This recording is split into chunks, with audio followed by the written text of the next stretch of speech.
Selamat pagi, Assalamualaikum warahmatullahi wabarakatuh.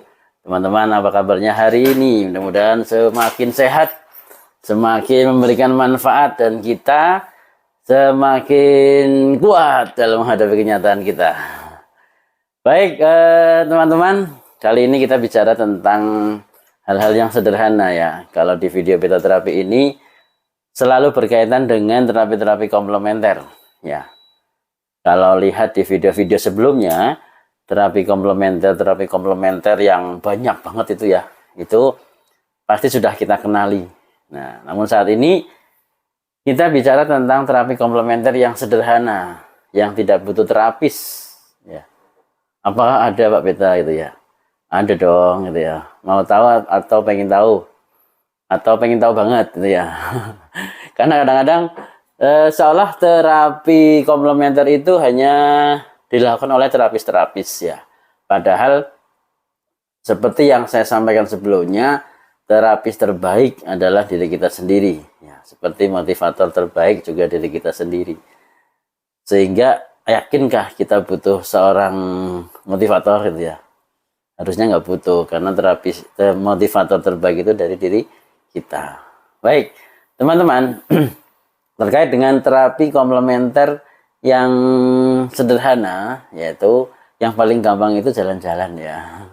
Karena jalan-jalan itu memberikan dampak pada kita, bisa apa ya? Bisa merubah suasana ya, merubah state yang tadinya suasananya di dalam gedung gitu ya, yang tadinya suasananya di depan laptop, di depan komputer, di depan kertas-kertas pekerjaan.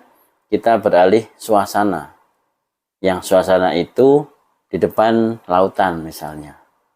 Meskipun ya tidak menjamin ketika seorang keluar dari zona pekerjaannya, terus pikirannya juga bisa beralih pada situasi yang lain. Ya. Kadang ada orang-orang yang sangat fokus banget ya, sekalipun diajak jalan-jalan, sekalipun diajak piknik ya, tapi yang ada di kepalanya hanya pekerjaan terus. Nah, ini orang yang merugi ya. Nah, orang yang lebih beruntung adalah ketika orang di depan pekerjaannya pun dia bisa fokus ya, dan juga dia bisa berada di tempat lain, yaitu di pantai gitu ya, atau di lautan atau di gunung gitu. Sehingga pada saat dia bekerja, dia bisa tahu kapan saatnya dia harus fokus pada pekerjaannya, kapan saatnya dia harus refresh. Nah, ini orang yang bisa fleksibel seperti itu beruntung ya. Karena nggak usah kemana-mana, tapi pikirannya bisa healing. Nah, teman-teman semuanya, yang pasti seperti ini. Sebetulnya setiap orang itu butuh break state ya. Butuh lepas dari situasi yang menjadikan dia jenuh. Butuh keluar ya, butuh out of the box ya, keluar dari bingkai yang apa? Yang mengikat. Meskipun kadang-kadang orang nggak mau terima ketika saya nggak stres kok, wah saya enjoy kok di pekerjaan. Kadang-kadang masih ada penolakan, masih ada rasa gengsi untuk mengakui bahwa stres ya. Ya karena mungkin nanti takut dikatakan stres ya. Padahal ketika kita sudah menyadari bahwa kita stres ya, maka kita sudah aware. Kita sudah sadar bahwa kita butuh refresh. Mau diakui nggak diakui, mau apa disampaikan nggak disampaikan, secara normal manusia mengalami itu. Ya, jangankan dalam lingkup pekerjaan. Kalau kita tidur saja, coba teman-teman tidur terus seharian, belum stres, 2 hari tidur, belum stres, 3 hari tidur, seminggu tidur, coba. Masih ingat ya kemarin pengalaman waktu COVID ya, teman-teman yang terkena COVID waktu itu kan diisolasi ya, baik mandiri atau di rumah sakit selama 10 hari. Padahal diminta apa? Istirahat dan tidur saja. TV ada, apalagi game ada, apalagi komputer ada, tapi rasanya benar-benar jenuh. Banyak yang menyampaikan bahwa pada saat diisolasi itu jenuh dan rasanya bosan sekali, pengen segera keluar dari masa isolasinya. Nah, menunjukkan apa? Menunjukkan bahwa kondisi apapun yang menetap ya stuck pada satu posisi ini bisa menjadikan stres.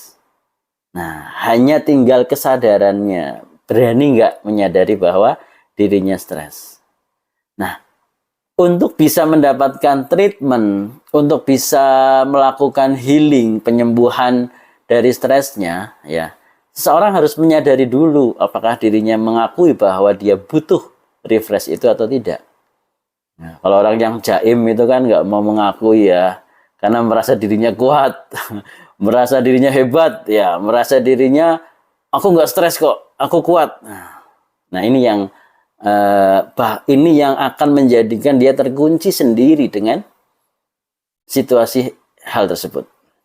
Baik teman-teman, jangan sampai kita mengikat diri kita sendiri ya dalam hal-hal yang tidak penting ya, hanya karena tidak mau dikatakan lemah, terus kita tidak mau mengakui bahwa kita stres ya. Karena sejatinya manusia itu lemah ya, karena sejatinya manusia itu kecil dan Allah lah yang menjadikan kita kuat.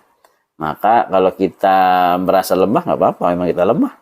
Kalau kita merasa kita bodoh ya nggak apa-apa, memang kita bodoh ya, karena yang memintarkan kita adalah Allah. Ya, kalau kita merasa kita kecil nggak apa-apa, memang kita kecil gitu ya. Karena yang menjadikan kita besar adalah Allah.